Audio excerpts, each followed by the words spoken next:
Fala pessoal, tudo bem? Esse é um episódio super especial do PBcast. Aqui quem fala é Léo Costa. E aqui quem fala é Lucila Costa. E hoje nós vamos fazer um episódio super especial em homenagem ao Dia Internacional das Mulheres. Vamos falar sobre o que, Léo? Hoje nós vamos falar sobre saúde da mulher baseada em evidência, direitos das mulheres e sobre charlatanismo que diz respeito à saúde das mulheres. A gente vai conversar com a melhor de todas, Melânia Amorim. É isso aí, solta a vinheta.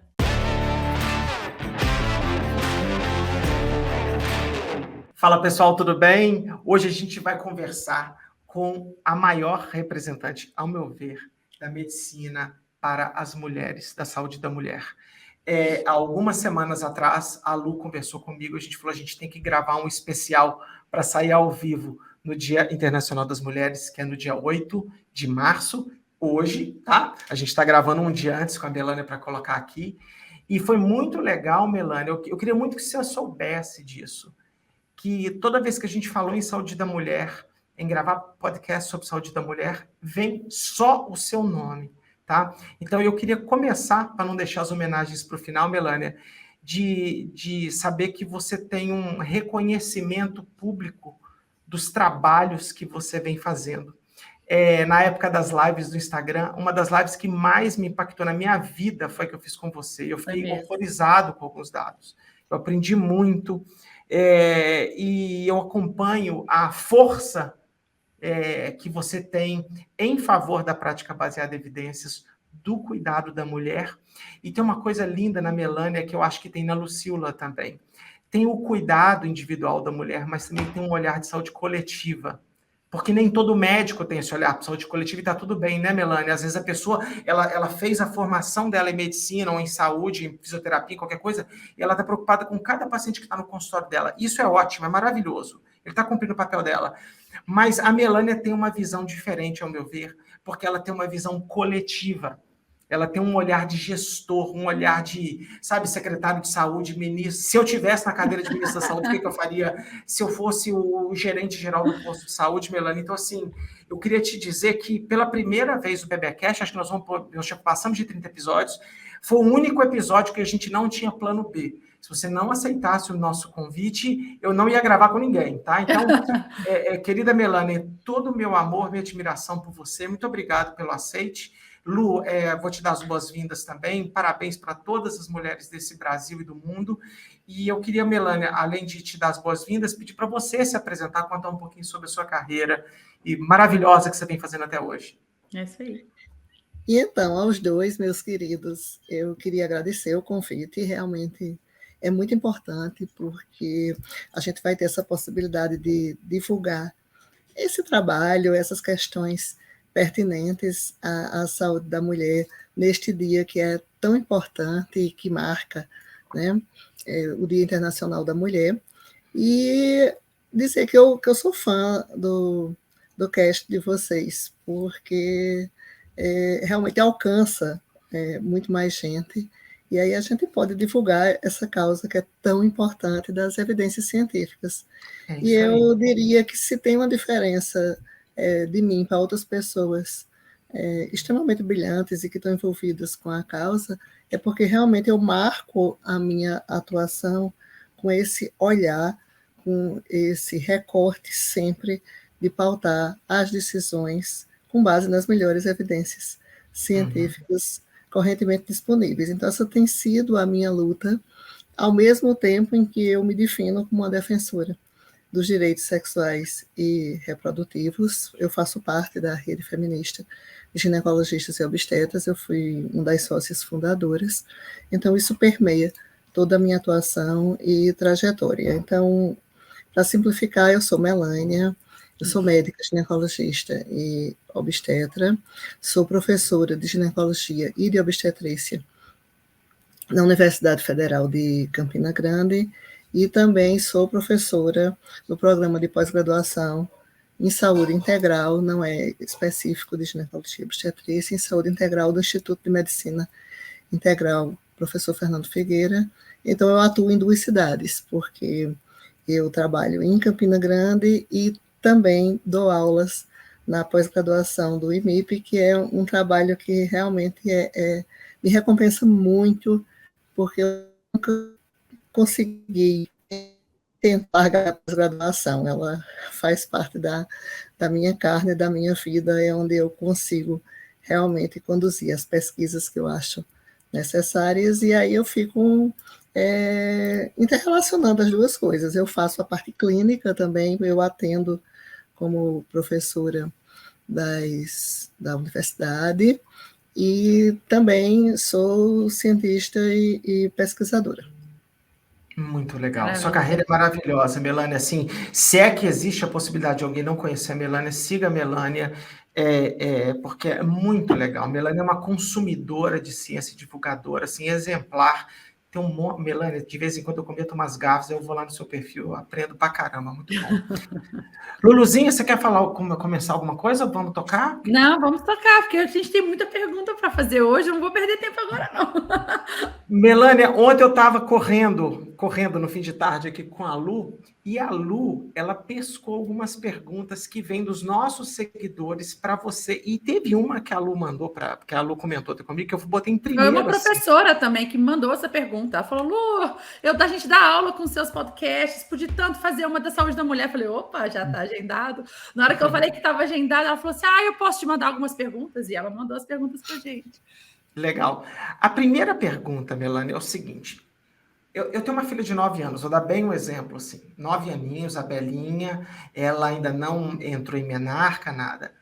Quando que é o primeiro contato, ou quando deveria, o ideal, no mundo ideal, qual que deveria ser o primeiro contato de uma menina com o ginecologista? Então, a gente quer dividir em 3 faixas etárias, só para você entender. Como que é a rotina ginecológica de crianças e adolescentes, adultos em idade fértil, idosos? Como é que funciona? E você poderia clarear isso tudo para a gente? E então, existe a percepção e a recomendação do senso comum, que eu diria que está fortemente permeada por um viés corporativista e de atrair pacientes, que recomenda que você leve todas as meninas púberes, ou no começo da adolescência, ou quando menstruam, para o ginecologista. Mas, assim, eu tenho que falar a evidência, não tem nenhuma evidência que isso seja necessário, que isso modifique significativamente a vida das meninas. E alguns cuidados que a gente deve ter, eles são muito mais educativos. Uhum. Então, partem do princípio de ter educação mesmo, não é só educação sexual, não. É uma boa educação das nossas meninas, e também ênfase nos programas de educação sexual nas escolas. E também uma interação com o serviço de saúde para oferta de métodos contraceptivos, que é algo que a gente tem que estar preocupado, sim, porque é cada vez mais precoce o início da atividade sexual, e a gente pode tanto prevenir que isso ocorra, ou a gente dá dicas, etc, etc e tal, para evitar, assim, pelo menos, não é basicamente evitar o abuso, mas que a menina possa identificar quais são situações de possível abuso, para que ela tenha para onde correr. Então, isso sim é possível. Esses programas que são baseados somente na abstinência, que eles já foram propostos até aqui no Brasil em algum momento do último governo, a gente tem evidência sólida dos programas dos Estados Unidos, porque entra republicano, sai republicano, entra democrata, sai democrata, aí tudo isso muda se você dividir as meninas, para o pessoal entender, em 2 grupos. Um grupo que vai ser orientado a manter a abstinência, e o outro grupo que vai ter orientação de métodos contraceptivos, de educação sexual. Ao final de um determinado tempo, todas terão iniciado a atividade sexual. Porém, as meninas, adolescentes, que estão no grupo que foi ensinado, foi discutido somente com ênfase na abstinência, elas terão maior chance de ter iniciado a atividade sexual sem métodos contraceptivos. Olha, e, portanto, com mais chance de engravidar. Eu acho que essa é uma informação importante até para os pais, Importantíssima.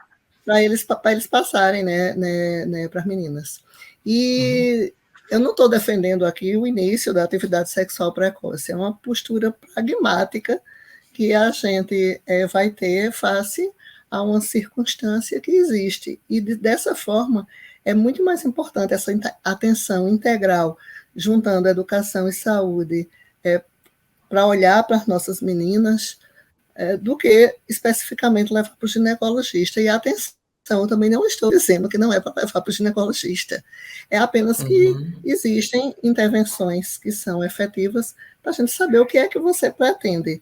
Aí é preciso que todas passem do ponto de vista, digamos, médico exclusivamente, por um ginecologista, não. Agora a gente tem que ter essa abordagem integral à saúde das meninas. Melânia, sabe o que me lembrou essa história? Eu desconhecia esses dados. O mundo real, ele é cruel, né? E quando ele é testado dentro de um estudo, como é que as nossas hipóteses, elas não se confirmam dentro de estudos? Eu vou proteger minha filha, fazendo que eu postergue o máximo possível a atividade sexual dela. E essa vai ser a minha postura. E a postura ela vai ter atividade sexual em média, parecido com outras crianças. Outras meninas, né, para não chamar de criança. Isso, exatamente. E vão ter problema, ou seja, vai dar errado. Né? Então, assim, talvez o nosso amigo Luiz Correia, ele fala muito sobre consequências não intencionais, né, Melânia? Então, às vezes, até a ideia, a concepção da ideia faz sentido, é plausível e tudo. Só que na hora que você joga no mundo real, dentro de um estudo pragmático, né, os dados falam, olha, essa ideia não é tão boa quanto parece. Eu acho muito importante essa primeira parte. Até de você estimular, né, só a abstinência, sim, não estimular, né, só pensar nisso como uma forma, você falha em educar. Você falha em comentar o que deveria ser falado, ensinado, e mostrar que abrir um canal de comunicação, porque eu acho que são adolescentes aprendendo coisas da vida, as coisas novas, e simplesmente ensinar um ato de não fazer, né? De evitar, só evitar o ato em si, você perde a oportunidade de conversar de formas de proteção, do que é abuso, do que não é, do como fazer, de como lidar com essa situação na falta de comunicação. Perfeito. E não é só a gravidez, são as infecções sexualmente transmissíveis, são muitas circunstâncias a que elas podem estar expostas. E aí a gente também, o foco deveria ser quem é que está proporcionando essa educação, a educação sexual, a educação para a saúde, para as meninas, que não necessariamente precisa ser o ginecologista, porque não tem nenhuma evidência de que o ginecologista de fato seja o melhor. Agora, com certeza, eu acho que todo mundo vai concordar que essa educação precisa ser dada, bem como elas devem ter o acesso aos métodos contraceptivos. E aí essa deve também ser uma preocupação dos pais. Eu diria bem pragmaticamente que a gente tem que ensinar e disponibilizar e que proporcionar um canal, porque nem sempre, por mais que a gente seja aberto e discuta, a menina vai ficar à vontade para discutir isso com a mãe. Tem pessoas que têm uma relação ótima e maravilhosa e que são muito tranquilas, mas tem outras que, e não é por a questão da mãe, é porque a menina, a sua mãe nunca é sua melhor amiga, ela é sua mãe.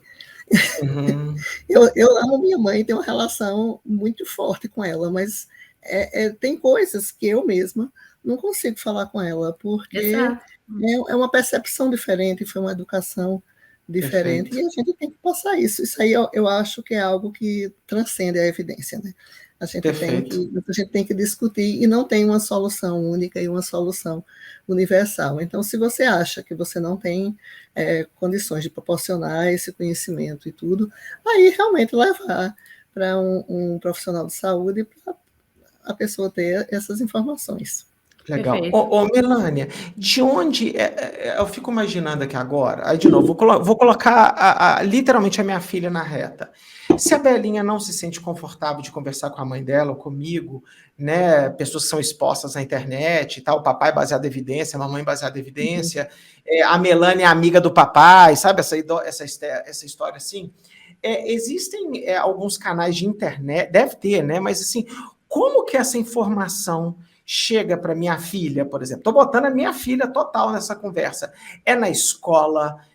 Onde ela vai encontrar essa informação que não seja no canal do amiguinho? Assim, o que a gente tem que estimular? Esse é um problema. Eu acho que a gente está falhando em não ter esse canal que hoje em dia é tão amplamente disponível, né, de ter canais específicos voltados para esse público, porque elas acabam sendo expostas a outro tipo de conteúdo que não é adequado, e a gente tem medo, né, também.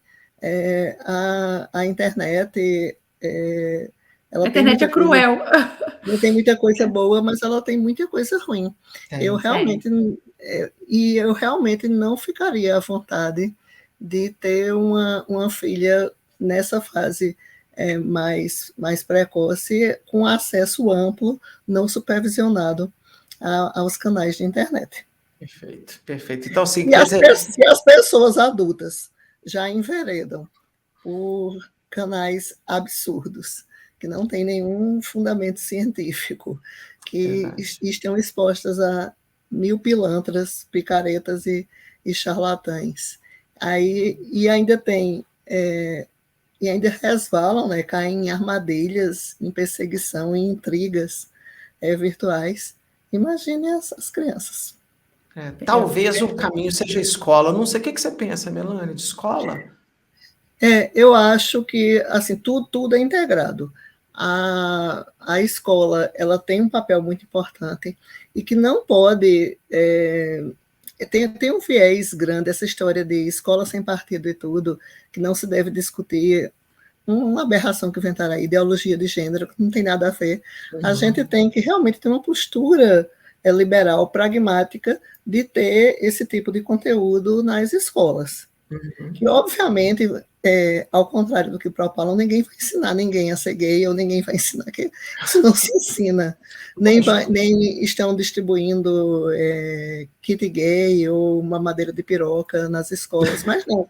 É educação sexual sólida, ministrada de uma forma que não é necessariamente conteudista, com a aula tradicional, porque isso também não funciona, mas que permeie, né, toda a trajetória na escola.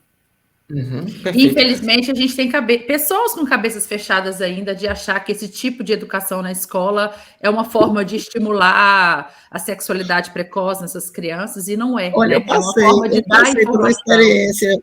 Eu passei por uma experiência na escola do meu filho mais velho, que eu estava muito preocupada, porque eles não tinham conteúdo nenhum. Ele devia ter, acho que, uns 9 anos.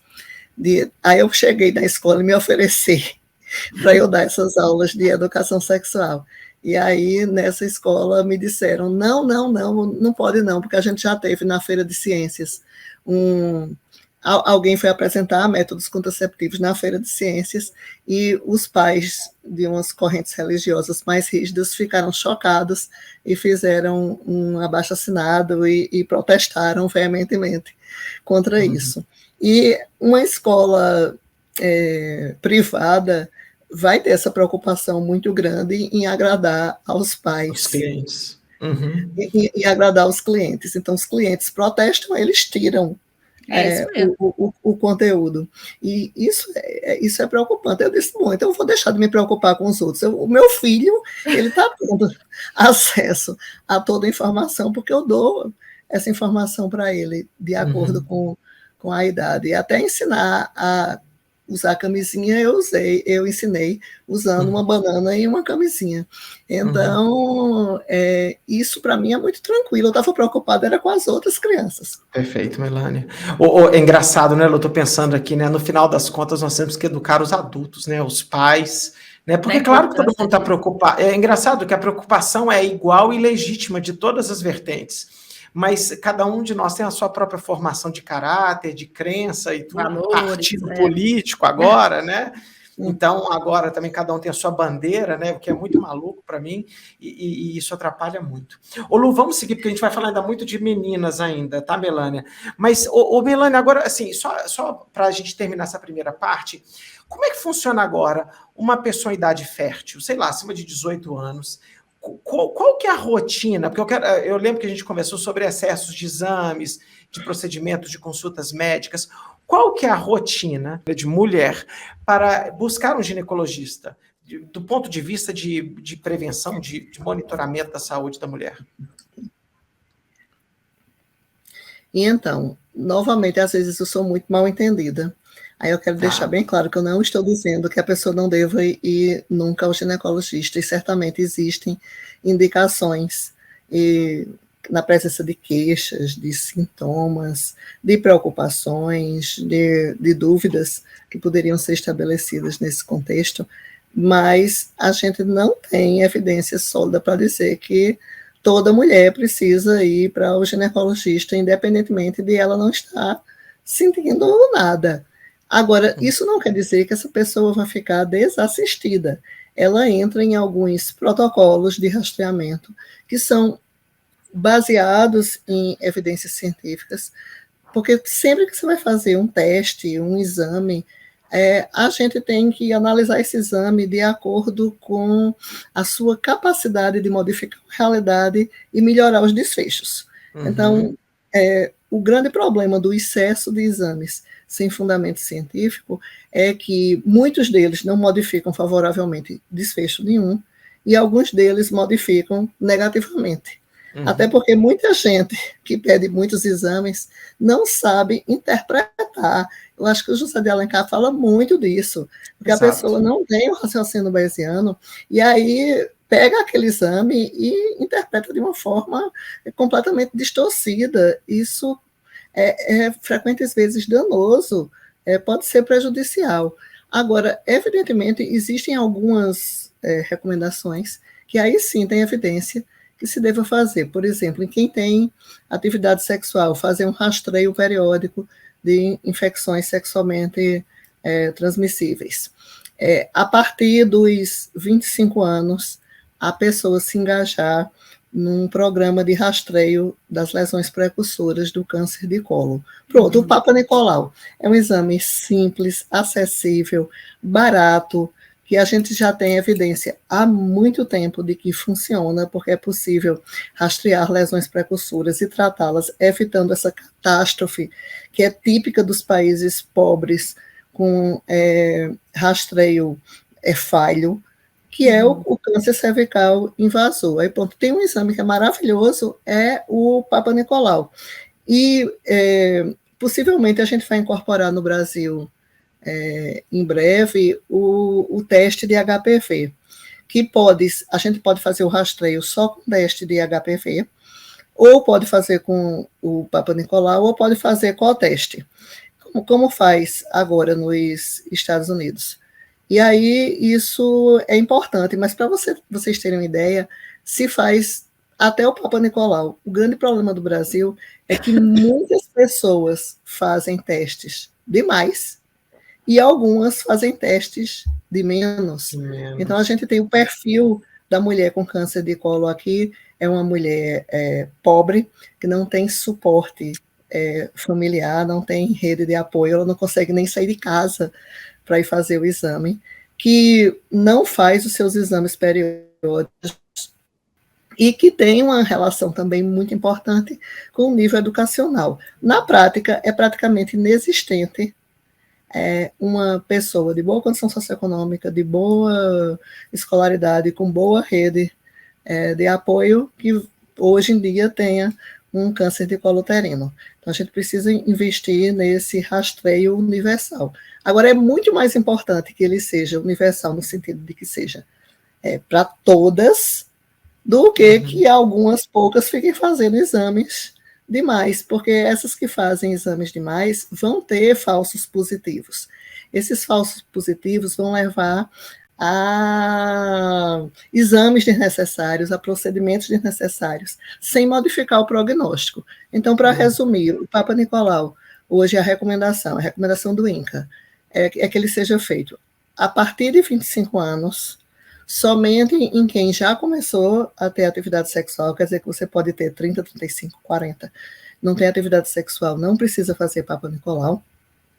Repete com 1 ano, e depois que a gente tem 2 exames consecutivos negativos, passa para fazer de 3 em 3 anos. Olha essa informação. Isso vai até 64 anos. Tá.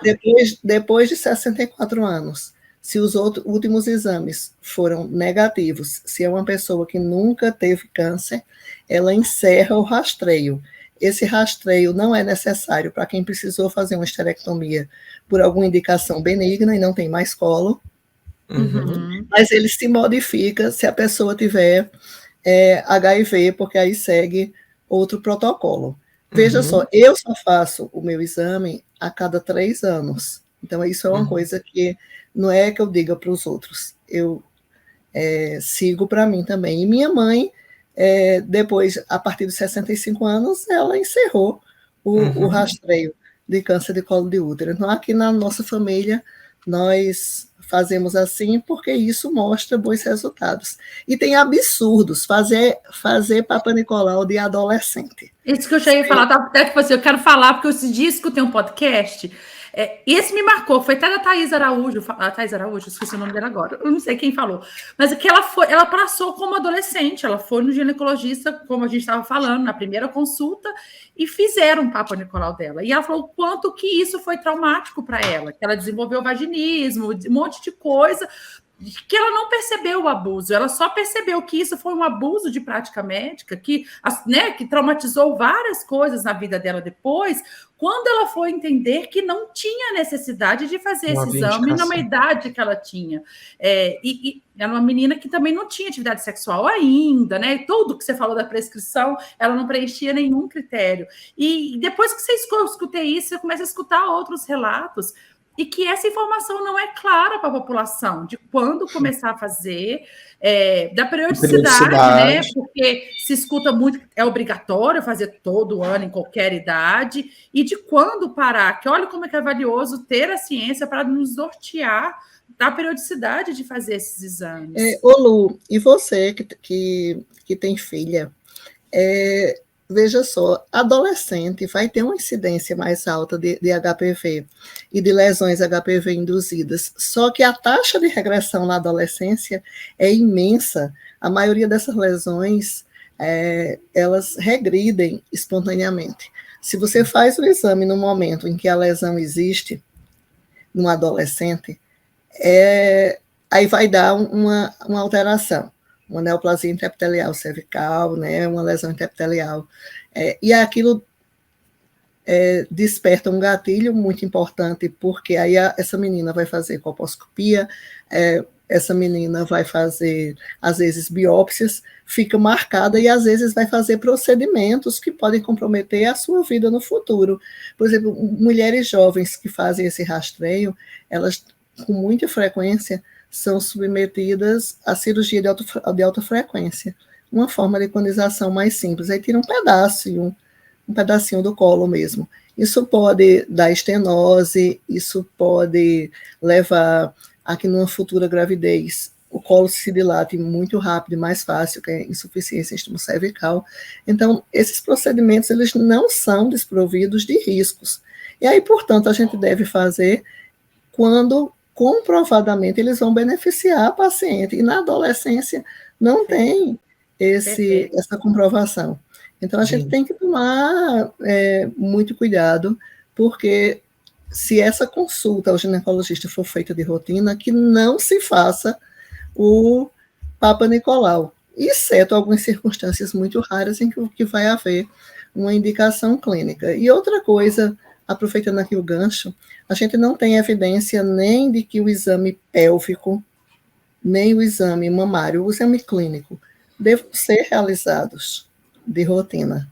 Olha, a primeira vez que eu vi isso, esses estudos e os guidelines que surgiram, acho que os primeiros foram da Associação Americana de Medicina da Família, nem começou na ginecologia, para a gente ter uma ideia de como esse olhar é importante. eu fiquei assim chocada, porque eu aprendi, como todo mundo na faculdade, que qualquer pessoa que chegue para mim, para me consultar como ginecologista, eu tenho que, o certo, o correto, é fazer um exame ginecológico completo. E isso não tem evidência. Não é que mais uma vez, não é que a gente vai dispensar o exame, porque pode ter uma indicação muito boa na história. A gente tem que conversar. A gente tem que conversar, obter uma história, uma anamnese cuidadosa, ter essa escuta compassiva e empática, e aí a gente vai saber se precisa examinar ou não. Mas fazer exame de rotina, passar um espéculo e fazer um toque vaginal, realmente não tem nenhuma evidência, e a sugestão atual dos guidelines é que a gente explique isso para as pacientes, para que elas decidam se querem ser examinadas ou não. Ô Melanie, Lu, olha só, é porque a Melânia meio que concluiu uma pergunta, mas eu quero reforçar essa informação, Melânia. A gente trabalha com pesquisa na área de dor lombar, e é muito comum, o paralelo para mim é idêntico. O paciente fica muito bravo quando ele vai no ortopedista, no reumato, no clínico, e não é prescrito exame por imagem. Né? Quando, na verdade, os guidelines falam, raramente você deveria pedir exame por imagem. Então, na prática, acontece, todo mundo pede imagem, e dane-se do paciente, aí tem uma série de consequências não intencionais, igualzinho aí das meninas. Procedimentos desnecessários, invasivos, cirurgia e etc. Nocebo, o paciente fala, meu Deus, tem um pico de papagaio na minha coluna, eu vou morrer e tal. Tudo mentira. Mas tem um outro estudo lindo da Austrália, que eu acho que aí vem com você, eu só quero reforçar essa mensagem. O paciente espera ser examinado. Lu, me ajuda aí, eu já cansei de ouvir assim, eu fui no ginecologista, ele nem me examinou. Tá? Olha que engraçado, como é que vocês estão, né? O paciente está numa posição vulnerável, mas o médico também está, ele se sente pressionado a examinar, porque é uma expectativa que ele vai examinar. E aí eu acho que a Melânia fechou bem, na minha área de exames radiológicos da coluna, eles explicam que tem estudos lindos mostrando que quando o médico, que geralmente é o cara que prescreve o exame, ele explica cuidadosamente para o paciente que após tudo que ele fez, naquele momento não é necessário um exame radiológico, o paciente vai embora tranquilo para casa. Ele não questiona a conduta médica.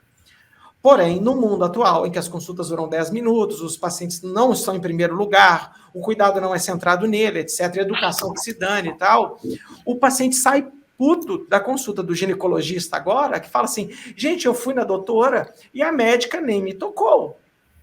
Não tem espéculo, não tem nada. Então, assim, eu acho que talvez a gente tem que reforçar essa mensagem para os médicos e profissionais de saúde de explicar por que o exame não é necessário, porque eu acho que é uma expectativa do paciente que deveria ser necessário. Não sei se eu me confundi aqui agora. Não, eu acho que o paralelo é perfeito, e isso tem tudo a ver com a nossa prática. Agora, e mais ainda que a gente tem falado muito de slow medicine, da medicina sem pressa, que eu acho que, na verdade, é em toda a área de saúde, e que não é incompatível com a medicina baseada em evidências, ao contrário, ela se alicerça na medicina para ter sempre, você não pode ter pressa. O tempo que eu vou levar explicando que esse exame não é necessário, que a pessoa pode decidir se quer fazer o exame ou não, eu teria feito 3 exames ginecológicos. E aí isso encurta muito mais o tempo que a média dos médicos leva conversando com a paciente. Porque, sem brincadeira, eu recebo muitos relatos de pessoas que tiveram consultas de 3 a 5 minutos. E aí, uma consulta de 3 a 5 minutos, se você for fazer o exame ginecológico, você vai gastar 2 minutos conversando com a pessoa. Geralmente, essas pessoas, esses profissionais, têm uma lista de exames pré-preparados, assim, que só fazem colocar... Só carimbar e assinar. Só faz carimbar e assinar e liberam. Então, não é fácil.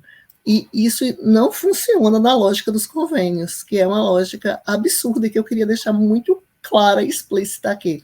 O convênio, em geral, ele é perverso para o usuário, porque eu, pelo menos, pago assim, absurdos de plano de saúde, tenho dificuldade, às vezes, para autorizar alguns procedimentos, e ele também não remunera de uma forma decente e adequada os profissionais de saúde. Eu acho que isso não justifica a má prática de forma nenhuma. Se você está insatisfeito com isso, você abandone e vá trabalhar de outra forma. Eu não consigo trabalhar dentro da lógica do plano de saúde, porque para eu atender uma paciente por hora, eu iria à falência, porque o convênio remunera pessimamente. Mas ao mesmo tempo, o cliente tem todo o direito de exigir a melhor assistência disponível. E também mudar um pouco essa concepção do excesso de exames, porque o excesso de exames ele funciona para substituir a anamnese, a consulta clínica, o papo, a disposição de explicar, porque realmente é muito mais fácil a pessoa chegar a dizer: eu quero fazer esses exames, porque eu estou achando que preciso fazer isso, isso e isso. É muito comum. Aí, repetindo, o tempo que você leva para explicar que esse exame não é necessário, você poderia ter pedido tudo, até porque já estão pré-preparados. E isso gera uma lógica também muito perversa, porque esses exames sem necessidade, os famosos exames de check-up geral, a gente já tem evidência, tem revisão sistemática Cochrane dos exames de check-up. Eles não funcionam e eles podem ser prejudiciais. Isso é totalmente diferente de exame indicado. Porque as pessoas pensam, às vezes, que eu não peço exames, que é um absurdo, que é uma médica louca, que não tem o menor fundamento, que elas vão se expor a riscos sérios. E não é. É porque, assim, existem exames muito bem indicados dentro de um contexto clínico e que devem ser adequadamente interpretados. Mas, por exemplo, ultrassonografia de mama, ultrassonografia transvaginal de rotina, não tem indicação clínica, não melhora a qualidade da consulta e tampouco leva a melhores desfechos. Não existe indicação de a gente fazer rastreio de câncer de endométrio na população geral assintomática. Não existe indicação de fazer rastreio de câncer de ovário. Aí você vai dizer, e a pessoa vai morrer. A prima da amiga da minha vizinha descobriu que estava com um câncer de ovário se ela não tivesse feito exames. Bom, a maioria desses tumores profundamente agressivos e matam a pessoa rapidamente, eles não são preveníveis de forma nenhuma, porque você teria que fazer tipo ultrassonografia todo dia para detectar esse tumor. E aí não tem sentido, não tem nenhuma recomendação de guidelines. A ultrassonografia não modifica favoravelmente o desfecho dos tumores, mas as pessoas assimilaram que precisam fazer esses exames. E ainda tem um conceito, assim, que infelizmente, aí, quem estuda saúde sexual e reprodutiva sabe que o corpo da mulher, o meu corpo, o teu corpo, eles são vistos como essencialmente defeituosos, defectivos, e dependendo da medicina e da intervenção médica para funcionar a contento. Então, é nessa lógica também que a gente se apropria desses corpos e também pede exames sem fundamento científico, da mesma forma que também passa tratamentos sem fundamento científico, porque se colocou na cabeça que as mulheres precisam, e que elas precisariam mais do que os homens. Afinal, quando diz assim, mulher, né, você já sabe. Perfeito. Nossa, Lu, perfeito. vamos... Olha, cara, a Melanie... Não, dá vontade... Ô, Lu, a gente vai ter que pegar uma festa junina e ir para Campina Grande, ficar lá na casa da Melanie uns tempos lá. Enfim, volta para a pauta. Com certeza. Agora que voltou o São João, é uma ocasião perfeita. Venham mesmo, porque a gente pode, inclusive, discutir isso, além de tudo. Não, mas a gente grava um podcast nessa sala. Comemorando, celebrando a vida e tomando um drink gostoso. Não, mas eu só estou encantada, assim, o quanto que comunicação e conceitos populares é importante a gente ir falando de forma geral. Porque, assim, muitas coisas que você foi pontuando, assim, fazendo uma leitura aqui como, né, a pessoa que conhece um pouquinho de ciência, mas como uma mulher paciente te ouvindo, o tanto de coisa que você foi falando, assim, assim, eu faço, eu já fiz, faço todo mês, todo ano, sabe aquelas coisas assim? E que você vê que você também caiu nas armadilhas de fazer, de cair, de se obrigar a fazer o exame, de até se culpar de não ter ido ano passado sem querer, foi um ano corrido, e eu não fui fazer meus exames, né, de prevenção, e na hora que você vai educando, porque muitas vezes eu pensando assim, até o quanto que faz nós mulheres sentir mal, porque a gente é passado como ditado popular da obrigatoriedade de ter que ir todo ano. E alguns momentos, eu lembro de alguns momentos da minha vida de ter que ir 6 em 6 meses. Eu ficava assim, né? Chega um ponto, nossa, eu esqueci, me sentia super mal de ter esquecido de fazer meus exames preventivos. E na hora que você vai explicando, olha como que a informação, ela, uma vez passada, você fica assim, nossa, faz sentido. Eu não tinha pensado por aí, né? Eu não tinha pensado para que esse tanto de ultrassom e que se eu tiver, independente de descobrir ou não, eu não vou conseguir remediar, né? Alguma coisa assim, né? Se não muda diagnóstico, se não muda desfecho, igual a Melanie falou, não faz sentido fazer o rastreamento se o desfecho não vai ser alterado. Faz sentido fazer rastreamento daquilo que conseguimos mudar desfecho. E muitas vezes, quantas vezes, né, sem sintoma e com uma periodicidade inadequada a gente faz, por rotina, por ir na onda que todas as mulheres, pelo menos na classe social na qual eu vivo, deveria ir e fazer.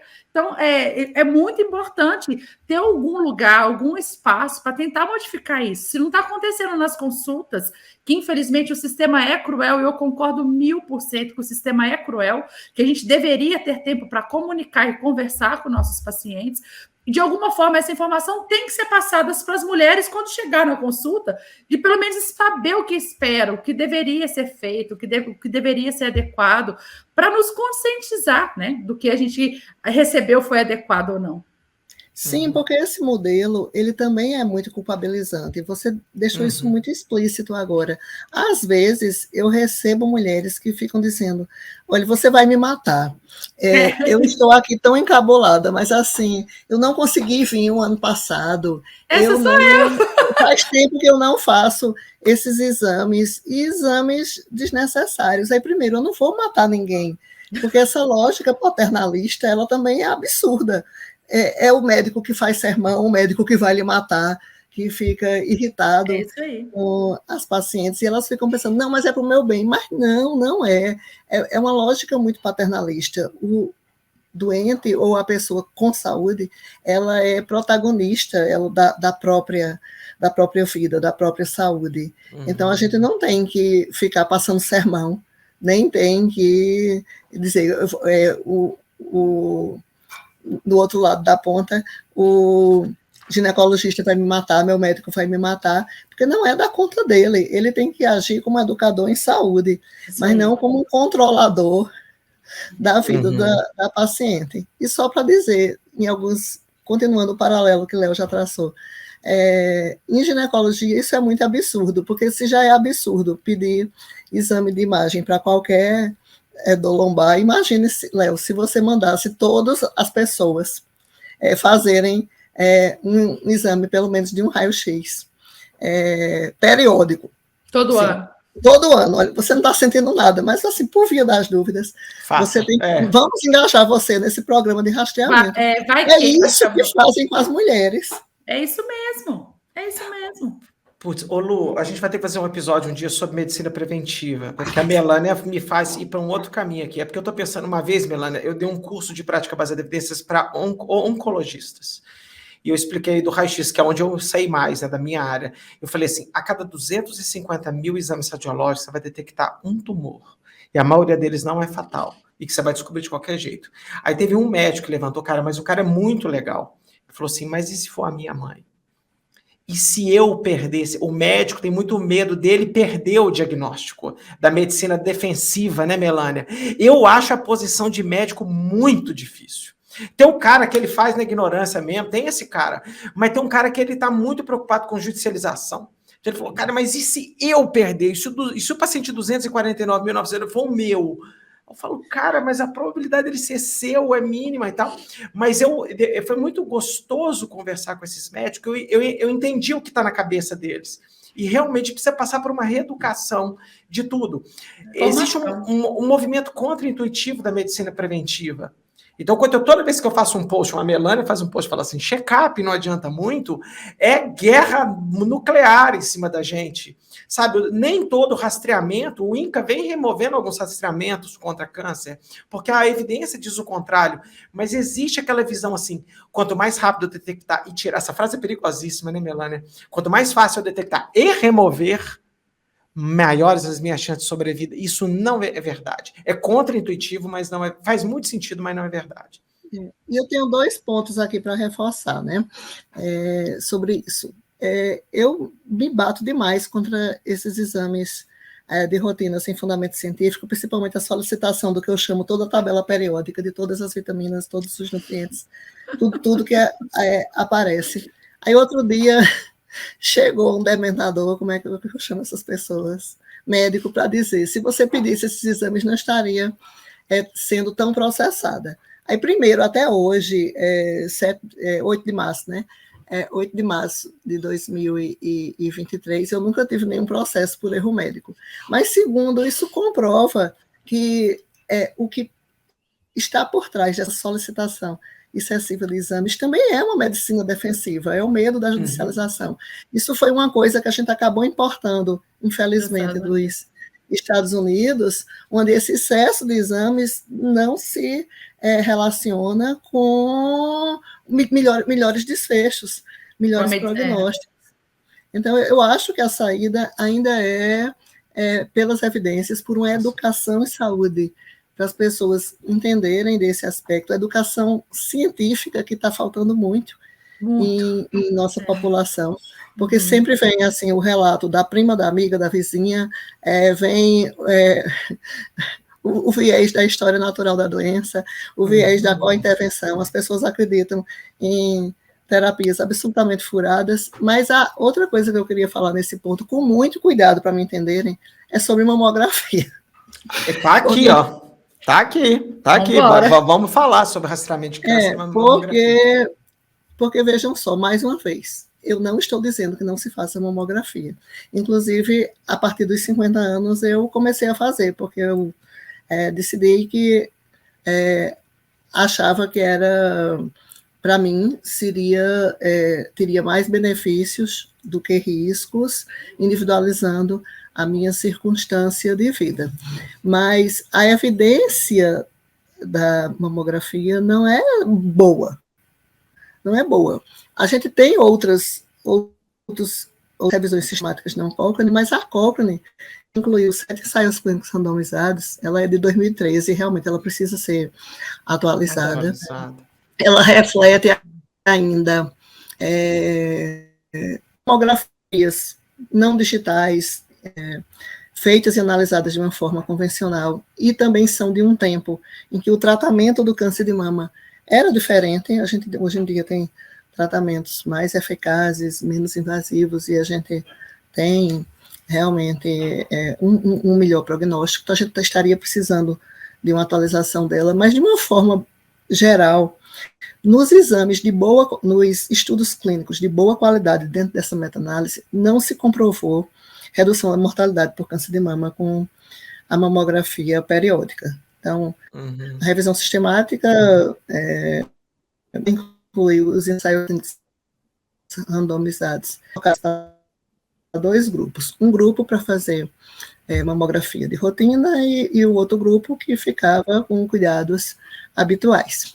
E a conclusão geral é que, mesmo que você considere a meta-análise completa, que indicou redução da mortalidade, mas foi um efeito que não se manteve considerando só os estudos de melhor qualidade, mas mesmo considerando o resultado final.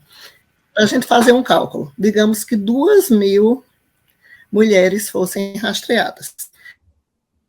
a gente teria uma cuja vida seria poupada, que não morreria por ter feito a mamografia. Uma a cada 2.000 exames realizados. 2.000. Teríamos 10 que tinham sido diagnosticadas com câncer, mas aquele câncer que poderia acompanhar a pessoa até a morte. Isso acontece muito com câncer de próstata também. Você diagnostica pequenos tumores iniciais, você faz assim, eu me salvei porque o tumor foi diagnosticado numa fase inicial. Ou o tumor desapareceria, ou ele teria um crescimento, um padrão insidioso e não levaria à morte nunca. Então, 10 teriam sido submetidas ao tratamento, porém, elas não iriam morrer de alguma forma pelo câncer. E 200 teriam sido submetidas a investigações adicionais, a procedimentos, a biópsias, com todo o impacto psicológico de um resultado falso positivo. Então, isso daí tem que ser considerado, ao lado também de uma distorção da campanha do Outubro Rosa. Porque uma coisa é você defender a prevenção dos cânceres, alertar a população e você fazer uma campanha nesse sentido. Mas a campanha do Outubro Rosa ela é baseada essencialmente em divulgar coisas que não têm mais fundamento científico. Porque se a evidência da mamografia não é boa, a evidência de autoexame e de exame clínico de mamas para diagnóstico e redução da mortalidade por câncer de mama, ela conclui que esses exames não devem ser feitos. Tem uma recomendação do INCA contra o autoexame e o exame clínico de mamas com essa finalidade. O INCA recomenda a mamografia periódica a partir dos 50 até os 69 anos, mas não coloca como parte dessa abordagem isso daí. Tem muita gente que ainda faz assim, mas eu sempre me previno, eu faço autoexame todo mês. E aí chega no Outubro Rosa, a gente ainda vê em muitos lugares ensinando a fazer autoexame, fazendo mutirão para mamografia, examinar as mamas e o excesso de mamografias. E isso não tem ainda uma evidência de que você fazer isso dessa forma sistemática de fato esteja contribuindo para melhorar o prognóstico. Por outro lado, a gente sabe que tem muita pessoa que não tem acesso e não faz nunca e que teria indicação de fazer. Então, a gente teria que individualizar esses casos no Brasil. O que aconteceu na pandemia foi interessante e deve servir para a gente refletir. Qual é o impacto de não fazer as mamografias, mas mais ainda, o impacto forte que teve foi de retardar o tratamento dos tumores já diagnosticados, porque aí houve um adiamento de muitas cirurgias, e isso, assim, a gente já começa a ver que realmente piorou o prognóstico nesse período. Então, não é uma coisa fácil, mas que a gente tem que dizer para a população, inclusive para não confiar única e exclusivamente no exame, nessa lógica, e ter um sentimento de falsa proteção. E quando a gente diz que não é para fazer autoexame de rotina, não é que a pessoa nunca se examine, mas é incentivar o que eles chamam de consciência mamária, de você ficar ligado nas suas mamas, eventualmente pode fazer um autoexame, se conhecer, isso é bem mais importante de levar para uma consulta eventual do que ficar fazendo todo mês o autoexame. Perfeito, muito bom, Melânia. Eu tenho que falar uma frase que eu preciso falar, porque, de novo, é o Dia Internacional das Mulheres, não basta a mulher se ferrar o tempo todo, ela ainda tem que se culpar porque não fez uma porrada de exame que não precisa. Isso é muito maluco na minha cabeça. O tempo todo, eu brinco assim, eu não sou um feminista declarado, mas a minha vida sempre foi permeada de mulheres maravilhosas, todas as minhas chefes foram mulheres. Eu me formei numa graduação em que a maioria das pessoas são mulheres. E eu fico vendo, né, ao lado da minha esposa, da minha mãe, da minha avó, de todo mundo, como as mulheres se culpam, né? Existe um sistema que aumenta a culpabilidade das mulheres. Eu nunca sou uma mãe perfeita, eu nunca sou uma esposa perfeita, eu não fiz o meu exame, e tem um monte de coisa que poderia ser removido se a informação fosse melhor. E eu acho que isso tem que ser colocado. Eu queria só outra história aí também, não sei se você colocou na sua lista, mas são esses suplementos excessivos, tanto para mulheres saudáveis, como para determinadas doenças, em que não tem esse tratamento aí com esses raios desses suplementos funcionem para alguma coisa. E o mais interessante é que essas pessoas que defendem isso ficam insistindo que existe uma conspiração da Big Pharma e que eles são perseguidos injustiçadamente porque estão oferecendo uma alternativa, sei lá, natural, uma alternativa maravilhosa, como se esses suplementos crescessem nas árvores. Alguns até crescem, né? A comida. A comida, a boa e velha comida da horta. Como se essas pessoas, com essas práticas ditas naturais, estivessem assim atendendo de graça, fazendo um esforço caritativo para atender Deus e o mundo, vendendo esses suplementos, e ainda por cima solicitando tantos exames. Eu dei um exemplo um dia desses aí, recentemente no meu perfil, de 78 exames no contexto de uma assistência pré-natal, exames laboratoriais, sem contar exames de sangue, né? Sem contar os demais exames. E aí alguém paga a conta, porque se a paciente não paga ela mesma por esses exames, quem paga é o convênio que repassa isso para os seus custos e sobra para o aumento de suas mensalidades. Essa medicina defensiva, ela é caríssima. Ela é caríssima. E um dos grandes motivos que estão relacionados com a alavancada dos preços dos planos de saúde é porque eles gastam muito dinheiro, realmente, com esses exames. Aí eles repassam tudo isso para o consumidor. Então, em algum momento, isso tem que parar, porque não é um modelo sustentável. E se esses planos de saúde tivessem, assim, realmente uma formação científica melhor, eles teriam que fazer projeções de custos e benefícios e treinar cientificamente os solicitantes de exames médicos, outros profissionais de saúde, porque, de fato, eles conseguiriam enxugar os custos de uma maneira cientificamente validada.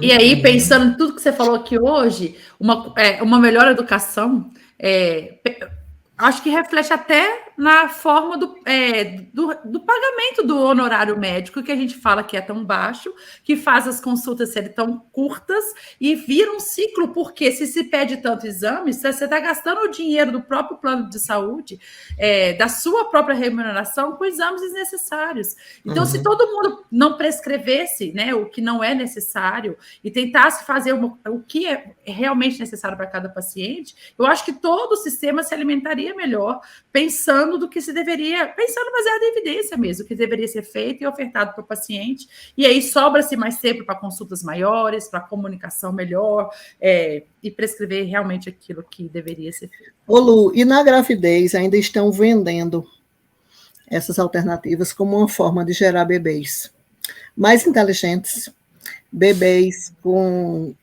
uma excelente funcionalidade e evitar autismo, o que para mim dói triplamente, porque não somente inventam e culpabilizam as mães por N questões ao longo da vida em relação ao autismo, mas também estão tentando estabelecer associações que são espúrias de idade materna, de cesariana, de várias intercorrências na gravidez com o autismo, que tem um viés de confusão importantíssimo, porque a principal causa do autismo é genética, e essas gestantes que tiveram N peculiaridades ao longo de sua gravidez, elas têm uma chance muito alta de serem autistas e não terem sido diagnosticadas, e é algo que não é controlado nos estudos. E mais ainda, vendem essas intervenções,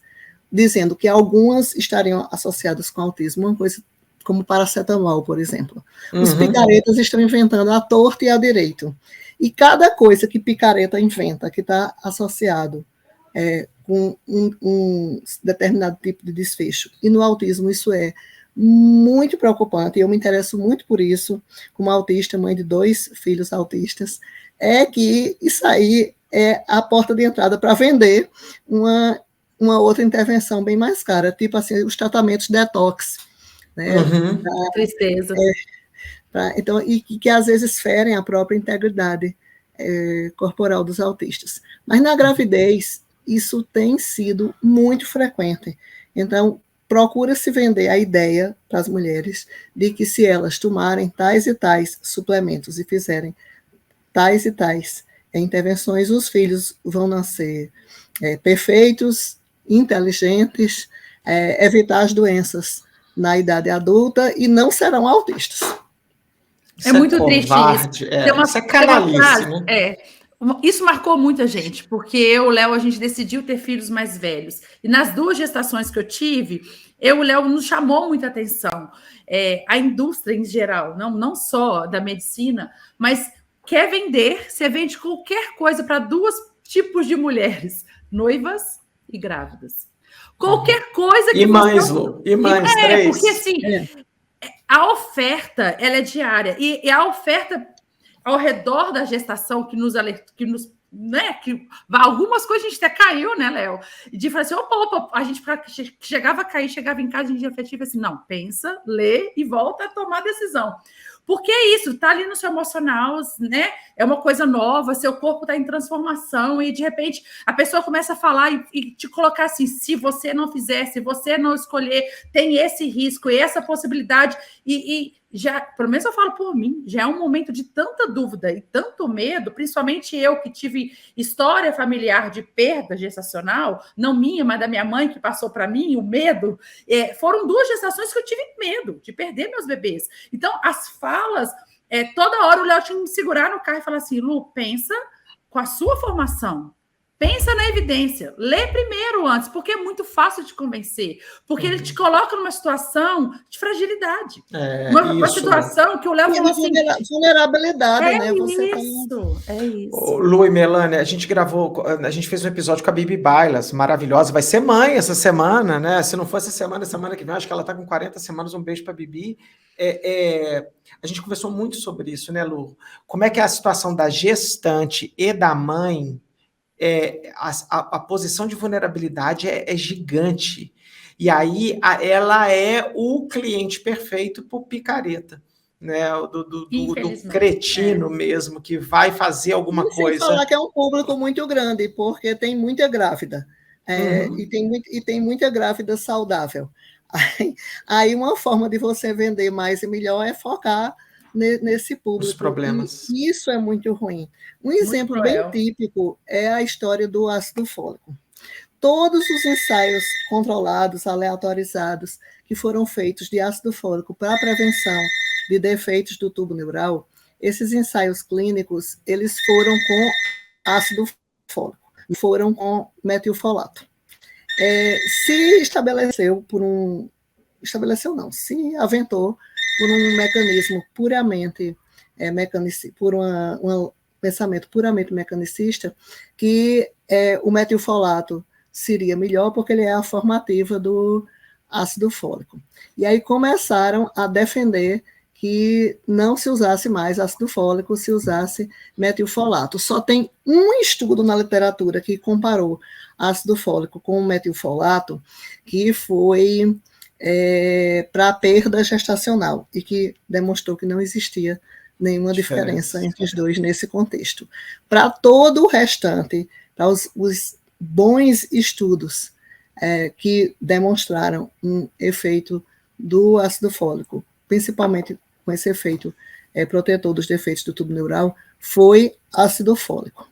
É engraçado, porque esse raciocínio mecanicista leva as pessoas a dizer, você está errada, você não sabe que ele é a forma ativa do ácido fólico e que, portanto, a gente deveria suplementar, porque tem melhores chances, etc, etc, etc. E aí os picaretas e charlatões pegam um monte de estudo mequetrefe, pífio, que a gente sabe que só foram publicados porque a revista não é boa ou porque os revisores assim cochilaram ou fecharam os olhos deliberadamente. Ou que as pessoas não sabem da indústria, né? Das publicações também. Fica aí vendendo esse metilfolato. E ainda por cima, resolveram citar o UpToDate, que tem uma referência péssima para metilfolato em pacientes específicas, que seriam as pacientes com polimorfismo da metileno tetraidrofolato redutase. O UpToDate diz que, teoricamente, seria melhor fazer metilfolato e bota uma referência que é de um estudo de revisão narrativa, publicado por uns pesquisadores italianos, que receberam como eles dizem assim, um pequeno grant, adivinha de quê? Da indústria que vende o metilfolato. E eles disseram, não, esse grant foi utilizado somente para tradução do artigo. Como é que a pessoa introduz um conflito de interesses para pagar uma tradução fubeca de um artigo que eles teriam escrito originalmente em italiano? Isso aí não foi só para justificar, porque alguém poderia ir atrás e ver. Então, é um artigo que tem conflito de interesse. Não é uma revisão sistemática, não é um ensaio clínico, é uma revisão narrativa. Isso é tão absurdo que realmente eu fico indignada. E as pessoas ficam seguindo e dizem assim, seu médico é desatualizado, ele não lhe passou essa vitamina aqui, que é muito boa, que é o metilfolato. Que tristeza. Ô Lu, deixa eu caminhar para um tópico que eu não queria terminar antes, porque, de novo, né, a pauta sempre fica pela metade enquanto o entrevistado é bom, né? A Melânia não dá a chance da gente fazer a pauta toda. Mas tem uma pauta, querida Melânia, que eu quero fazer com você. A gente falou muito sobre medicina preventiva. E não dá para falar de medicina preventiva sem falar de vacina, tá? Eu queria que você comentasse um pouquinho sobre vacina de HPV, se você pudesse, por favor, e eu vou tentar justificar por que eu estou falando isso. De novo, porque eu tenho uma filhinha de 9 anos, está chegando a hora dela e tal. Mas eu assisti o podcast, eu vou convidar todo mundo para assistir esse Ciência Suja, que é um podcast incrível, tá? Eles não precisam de propaganda, eles são muito maiores que nós. E eu caí da cadeira num episódio sobre vacina de HPV e coincidentemente, tem um pessoal da Ozonioterapia que faz uma propaganda anti-vacina de HPV. Então, eu queria que você comentasse sobre a vacina de HPV, qual que é a eficácia dela, quanto que usa, etc. E se as pessoas devem usar ou não. O que você pensa nisso tudo? E então, quando a vacina foi proposta, a qualidade da evidência realmente não era assim fantástica, não. Até porque o desfecho deve ser câncer invasor e mortalidade por câncer invasor de colo de útero. Então, a gente precisa de amostras enormes e seguimento ao longo dos anos, e você não vê, assim, seguimento ao longo dos anos quando um produto, uma abordagem, ela é recém-testada. Mas hoje a gente tem evidência científica sólida de ensaios aleatorizados, demonstrando que há uma redução importante da ordem de 80% desses cânceres de colo de útero, além dos efeitos que também são favoráveis, que são de reduzir a infecção por HPV, reduzir as lesões precursoras, as lesões tanto de baixo como de alto grau. Isso levaria também a uma redução dos procedimentos que são utilizados para rastreio e para manejo dessas lesões, aquelas que podem ser manejáveis. Então, eu diria hoje que realmente a gente tem evidência e que é uma recomendação, inclusive, da Organização Mundial da Saúde e aqui no Brasil, do Ministério da Saúde, que atualmente inclui no SUS a vacina para as meninas e os meninos entre 9 e 14 anos e até 46 anos em algumas circunstâncias, como pessoas imunossuprimidas, pessoas que têm algumas doenças, e aí isso poderia abranger um número maior de pessoas. E fora do SUS, a vacina está disponível na rede privada, para quem não se encaixa nesses critérios. Mas eu recomendaria que todo mundo vacinasse suas filhas e os filhos. A partir de qual idade? Entre 9 e 14 anos. Que é exatamente a idade que antecede a iniciação sexual das pessoas, que é a maior probabilidade... Exatamente. A ideia de pegar nessa fase para preceder a exposição ao HPV, que é uma infecção sexualmente transmissível. E isso pode impactar muito favoravelmente na saúde, embora não dispense de que quando essas meninas iniciarem a atividade sexual e chegarem à idade do rastreio, que elas vão fazer o rastreio com Papa Nicolau, ou quando estiver disponível, já tem disponível na rede privada, com a pesquisa de HPV. Perfeito. Eu queria muito. E é muito legal essa informação, porque assim, muitas pessoas acham que essa vacina ela deveria ser feita em meninas, e na verdade a informação que você deu que deveria ser feita tanto em meninas como meninos. Eu bati uma foto há algum tempo, eu vacinando o Joaquim, porque eu acho isso muito importante. E assim, para meus filhos, cada vacina é um flash, porque eu acho que a gente tem esse dever, esse compromisso, essa responsabilidade como profissionais de saúde, como divulgadores científicos, de mostrar que não é só que a gente acredita que é para ser feito para os outros, mas que a gente está fazendo com também nossos filhos. E a gente precisa, adicionalmente, desse reforço, porque, infelizmente, a pandemia, como eu te disse naquela live que a gente fez, a pandemia só tornou escancarada a péssima formação em evidências, não é só dos médicos, é de todos os profissionais de saúde, não sabem, não conhecem as ferramentas da prática baseada em evidências, e, ao mesmo tempo, a gente viu, ficou muito visível também o obscurantismo, esse ambiente geral, anti-ciência. Então, esses antivax que sempre existiram, parece que...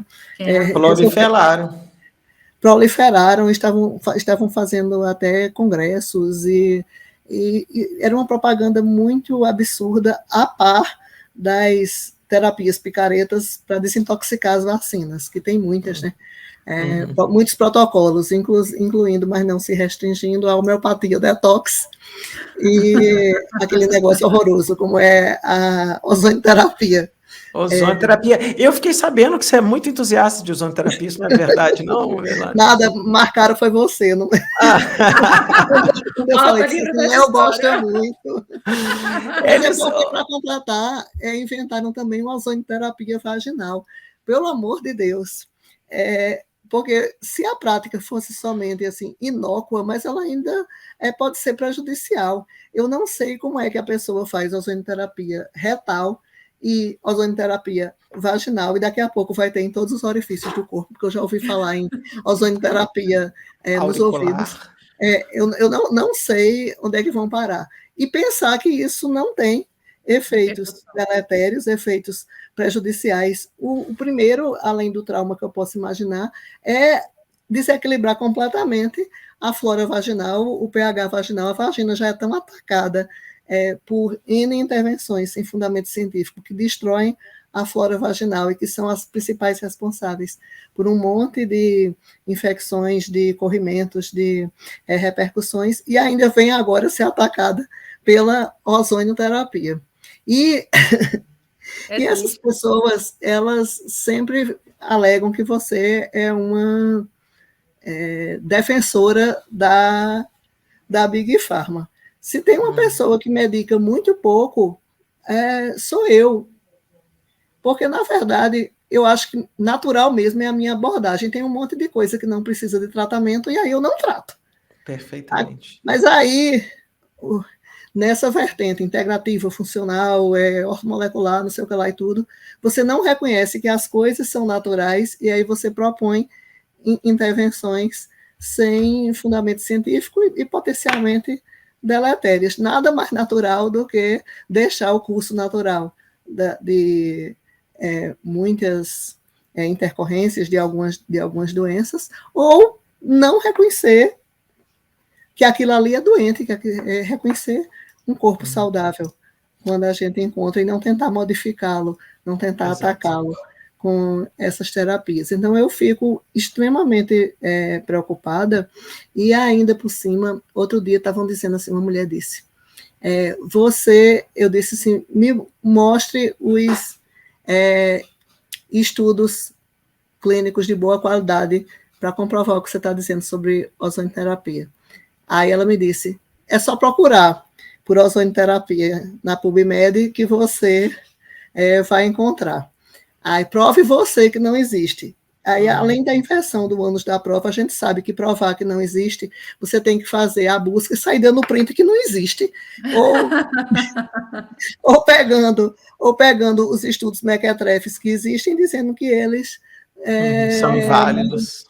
E essa outra criatura ainda disse, não, mas o CFM autoriza, que é mentira. O CFM tem até uma resolução proibindo os médicos de fazerem ozonoterapia. Eles podem ser feitos no contexto de outras profissões de saúde, mas os médicos não devem fazer, e tem lá uma exposição dos motivos por que não fazer. Aí ela ainda citou errado uma resolução de 2004, eu acho, que é do CFM, que, por sinal, é muito ruim, que autoriza um monte de prática que não tem fundamento científico para dizer que a ozonoterapia estava no meio e a ozonoterapia não estava. E vocês já devem saber também que estão fazendo ozonoterapia para curar os autistas, que é uma ameaça à integridade corporal dos autistas.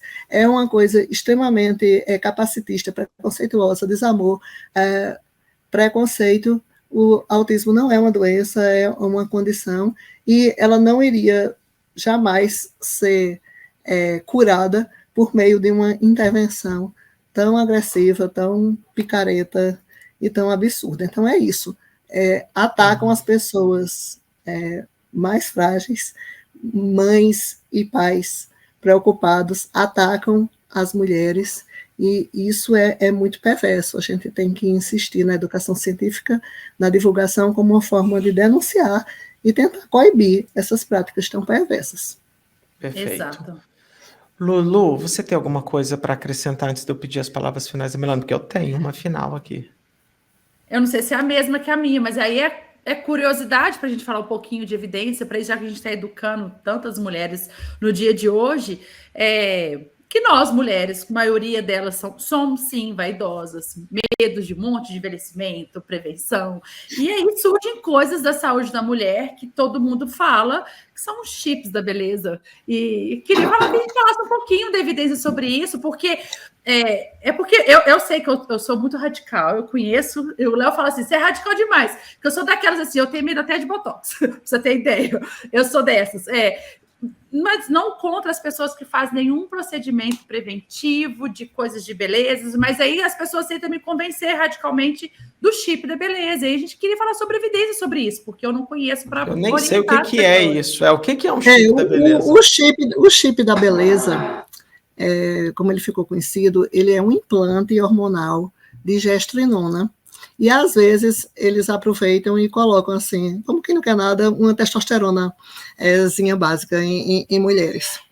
Então, a gestrinona, ela foi estudada nos anos 90 por via oral para o tratamento da endometriose. Quando eles dizem, tem um monte de estudo de gestrinona, são esses estudos da década de 90 da gestrinona oral para o tratamento da endometriose, que se descobriu coisa muito melhor nos últimos anos, e gestrinona não deve ser usada com essa finalidade, muito menos na forma em que não há estudos científicos de boa qualidade. Esse implante sequer foi aprovado pela Anvisa. Ele é fabricado por uma única indústria de implantes que existe aqui no Brasil, não é utilizado no resto do mundo. O brasileiro, às vezes, chega em outros países e diz, eita, aqui não tem chip da beleza, vou ter que voltar no Brasil só para colocar um chip e ficar treinando. E a gente tem uma preocupação muito grande, inclusive notas da Sociedade Brasileira de Endocrinologia e Metabologia, da Federação Brasileira das Sociedades de ginecologia e obstetrícia, contraindicando os implantes e falando da preocupação crescente com efeitos que podem ser irreversíveis, porque as pessoas investem muito nesses implantes querendo melhora da massa muscular, porque em vez de procurarem um bom caminho de exercício físico e uma nutrição adequada, é mais fácil transferir essa responsabilidade para um hormônio. E ele até funciona para ganho de massa muscular, mas acontece que ele leva a N repercussões, principalmente uma mulher que está tomando, ela pode ter manifestações de virilização. Então, ela pode ficar... Eu noto muito isso nas influenciadoras digitais que usam, que eu acho que é uma distorção da autoimagem tão grande que elas não veem que estão ficando calvas. E aquela calvície de padrão bem masculino, que é com aquelas entradas a cada lado. A voz engrossa, o clitóris aumenta, pode ter aumento da quantidade de pelos, e essa virilização, ela, uma vez instalada, ela é irreversível.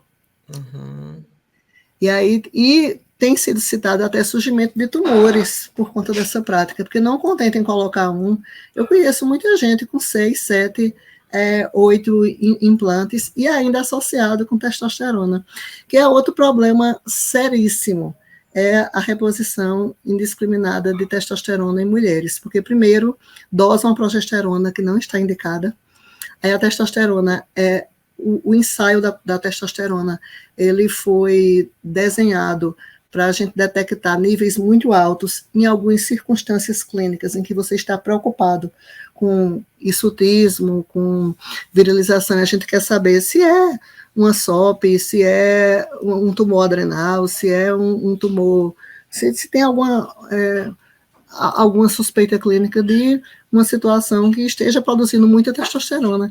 Eles não têm sensibilidade, acurácia para detecção de níveis baixos, e aí vão dar níveis baixos de todo mundo, que vai indicar uma suposta reposição de testosterona, e ainda fazer isso através de implantes. Então, a situação é caótica a ponto de existirem picaretas propondo a inserção em grávidas nas últimas semanas de gravidez, para elas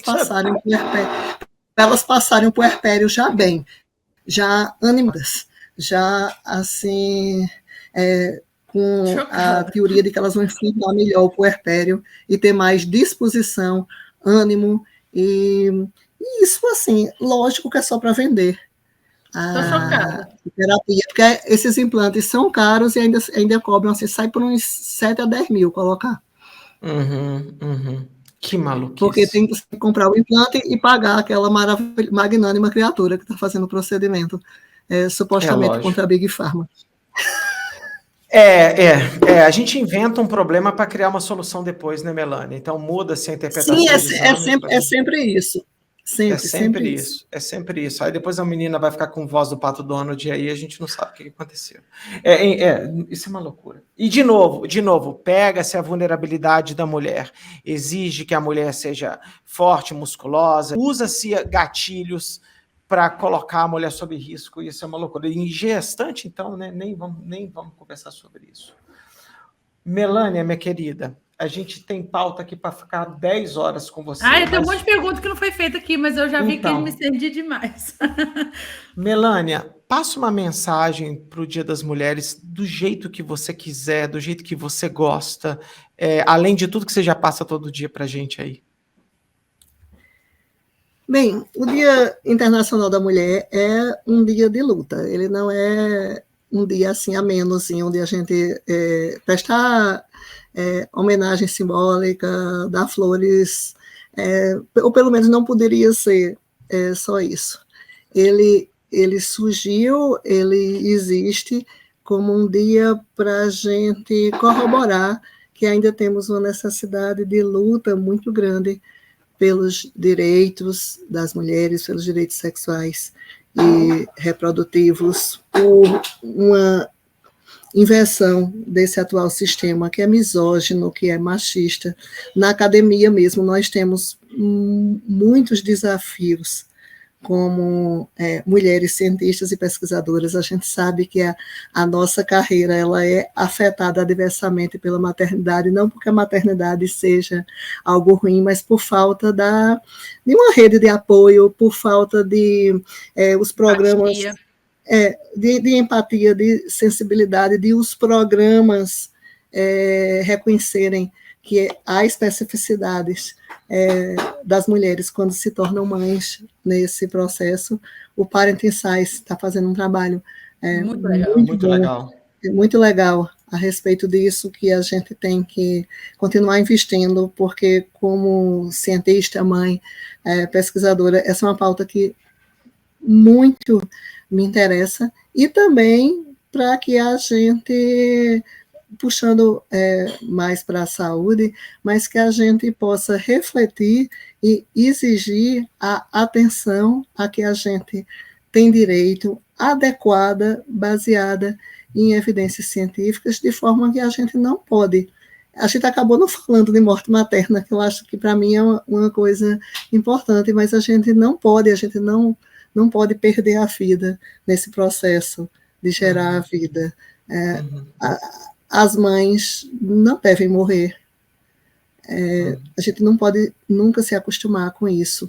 Então, a gente tem que ter uma atenção qualificada, baseada em evidências a todas as fases da mulher, incluindo gestação, parto e puerpério, e é isso, nenhum a menos. Vivas, e fortes e íntegras nós nos queremos. Muito bom, muito bom. Lu, suas últimas palavras, meu amor? Não, também queria deixar uma mensagem, que é mais uma reflexão pessoal mesmo, disso tudo que a Melanie falou, o Dia Internacional das Mulheres, é o dia que a gente luta por direitos iguais, mas, ao mesmo tempo, o direitos iguais nos traz dificuldade de equilibrar todos os pratos que nós temos que rodar ao longo da nossa vida como mulher, que é filho, trabalho, casa e marido, e aí querendo os direitos iguais do trabalho, do reconhecimento, do meu papel também, gosto falou, acadêmico, e são tantos pratos que a gente roda e que recentemente é uma dor pessoal que a gente esquece do principal, de nós, mulheres, né? A gente tenta equilibrar, né? Quando, principalmente, a gente tenta colocar o trabalho, o filho e a casa no equilíbrio, que é impossível manter o equilíbrio pessoal, de cuidar da nossa saúde mental, de nos colocar como prioridade.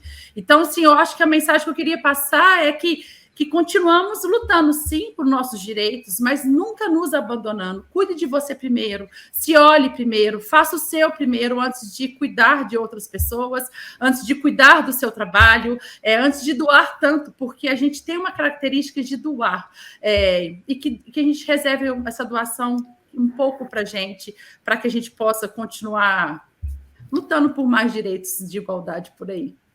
É isso aí, sensacional. Eu não vou fazer nenhuma fala porque eu não me sinto num local de fala, mas eu sou um cara muito feliz de ter vivido ao lado de mulheres incríveis, as minhas avós, a minha sogra, a minha mãe, a Lu, a minha irmã, e eu agora, né, a minha filha Bela, a minha sobrinha Estela. Então, dedicar para elas, né, esse episódio. O próximo episódio, eu falei com a Lu, Lu, você tinha que fazer esse episódio sozinha com a Melânia, mas ela falou assim, mas eu participei do episódio do Dia dos Pais, então aí, assim, Melânia, a gente tem que conversar isso de novo. No futuro nós vamos fazer um episódio só com as meninas aqui.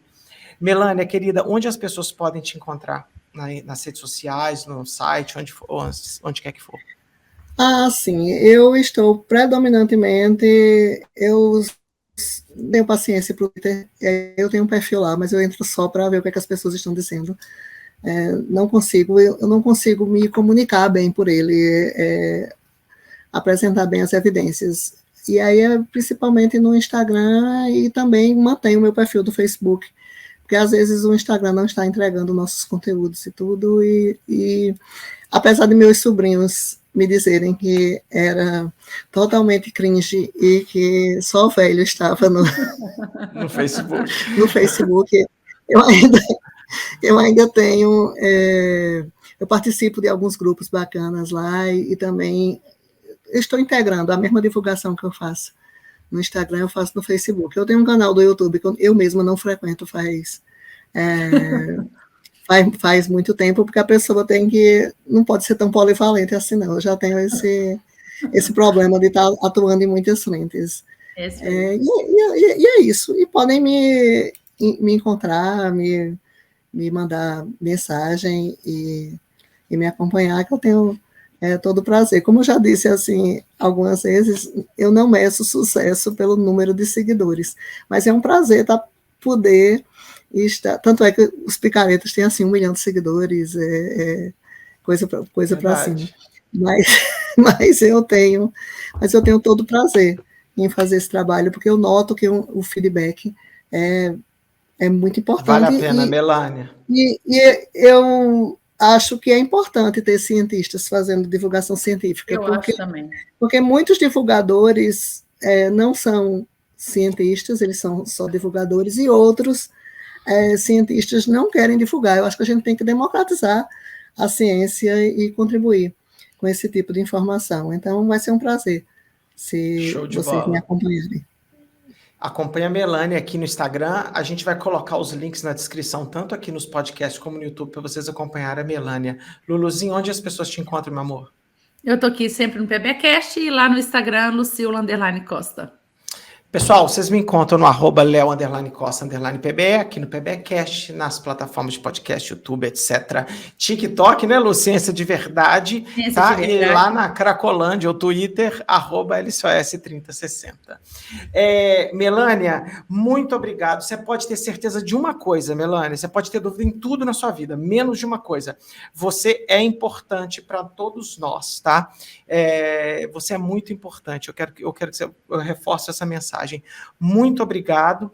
E eu já tenho um outro PBcast para gravar com a Melânia, que é um assunto seríssimo, que todo mundo tem medo de falar. Nós vamos fazer um exclusivo que precisamos falar sobre aborto.